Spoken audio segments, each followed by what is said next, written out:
જો તમને પણ આ સ્ટોરી સાંભળીને મજા આવશે। અમદાવાદની એક નાની કેફે, વરસાદી સાંજ અને એક છોકરો રાજ રોજ એ જ ટેબલ પર આવીને બેસતો।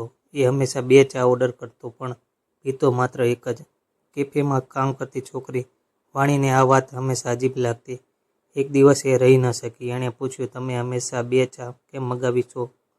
રાજ થોડો સ્મિત કરીને બોલ્યો, એક મારી માટે અને એક એના માટે જે હવે આવતી નથી। વાણી શાંત થઈ ગઈ। થોડા દિવસ પછી બંને વચ્ચે વાતો શરૂ થઈ। હસતા, મજાક કરતા અને ધીમે ધીમે મિત્રતા થઈ ગઈ। વાણીને લાગવા લાગ્યું કે રાજ હવે બદલાઈ રહ્યો છે। એ હસવા લાગ્યો હતો, જીવવા લાગ્યો હતો। એક દિવસ વાણીએ કહ્યું, તમે હવે બંને ચા મંગાવો ના, હું છું ને સાથે। રાજ થોડો ચૂપ રહી ગયો અને પછી ધીમેથી બોલ્યો, તમે છો એટલે જ તો હવે હું જીવતા શીખી રહ્યો છું। સમય પસાર થયો, બંને એકબીજાને પસંદ કરવા લાગ્યા, પણ એક દિવસ વાણી કેફેમાં આવી જ નહીં। રાજ રાહ જોતો રહ્યો અને એક દિવસ, 2 અઠવાડિયા, 1 અઠવાડિયું પછી કેફેના માલિકે એને એક લિફાફો આપ્યો। વાણીનો પત્ર હતો।